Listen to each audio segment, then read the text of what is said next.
Hello and welcome to Veg Hacks. Today we're going to have a look at Jerusalem artichokes. Now for us they're a fairly minor crop. We sell them for about a month every year.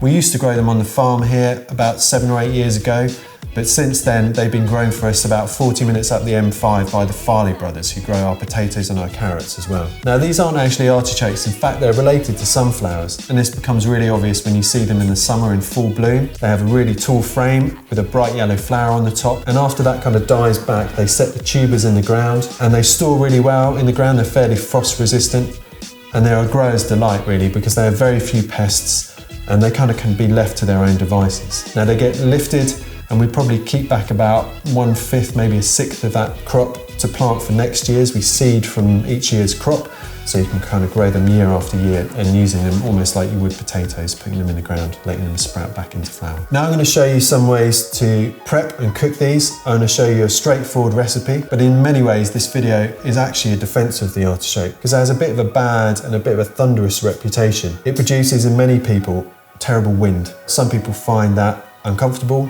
some people find it really joyous. It's thought to be the inulin, which is a carbohydrate that we find really hard to digest, so it passes through our system and it kind of makes itself known on the way out. In its defense, it's more noisy than it is stinky. So there are many theories and tonics to deal with this effect. Some people say that putting a bay leaf into the water if you're going to boil them reduces that.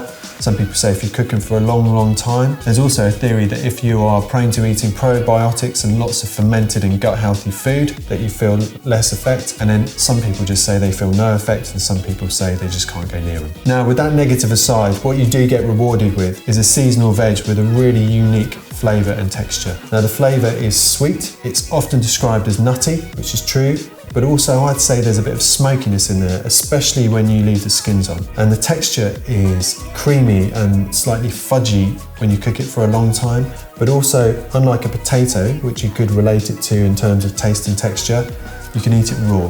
You can slice it very thinly and eat it raw as well. They might come to you with some soil on, so if they do, just soak them in water for a couple of minutes and then scrub away that dirt. Now the first thing you might want to think about doing with them is, as I said, you can eat them raw.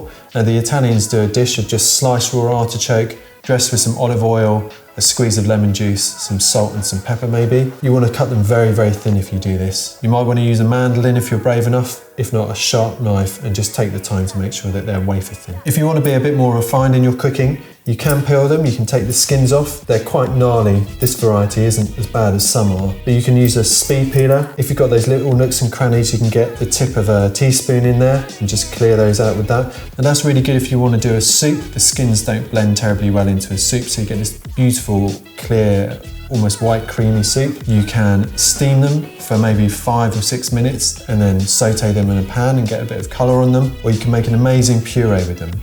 You boil them down with some garlic and some thyme, drain them off, whiz them into a puree, and that is brilliant folded into risottos. But today we're going to do a very simple recipe. It's straightforward, there's minimal prep, there's not too many ingredients, but it is a real winter warmer. It's delicious and it really shows off these roots at their best. We don't need to peel them for this recipe. We're going to roast them, so all we need to do is cut nice beveled chunks. We want them to be roughly the same size, so we'll take them at an angle. We'll maybe get 2 or 3 pieces out of each one. We're going to throw them in the roasting tray. Next we're going to throw maybe 3 good sized mushrooms into the pan as well. We're going to roughly slice them, nothing too formal. It's going to look like it's crowding the pan, but actually those mushrooms will kind of disappear down as they roast in the pan and they'll mix all together. We give them a turn halfway through. And the mushrooms go incredibly well with the artichokes. They've both got that kind of dark, earthy, wintry taste to them.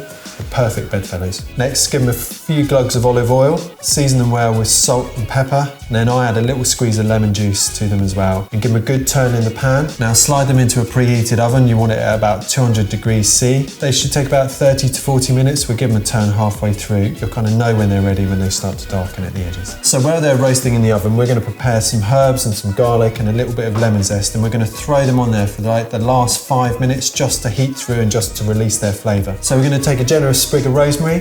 We're going to strip those leaves off. We take about 2 cloves of garlic and the zest of about half a lemon. We're going to put those on the board and we're going to chop them all together until they're nice and finely chopped, and then they're ready to throw on for those last 5 minutes. These are out of the oven now, and that was about 40 minutes. The mushrooms have disappeared and collapsed down and gone dark and golden at the bottom of the pan.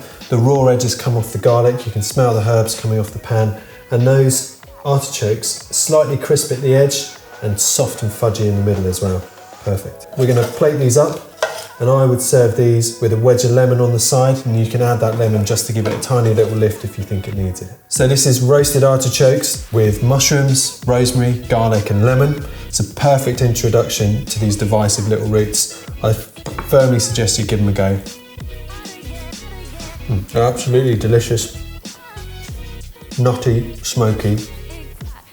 They're perfect. So thank you very much for watching. I can't urge you enough to try these. These are really, really, really good. If there's anything else you'd like to see us cook or talk about, please leave comments below. Please like and subscribe and hit the notification button to catch up with our videos every Monday.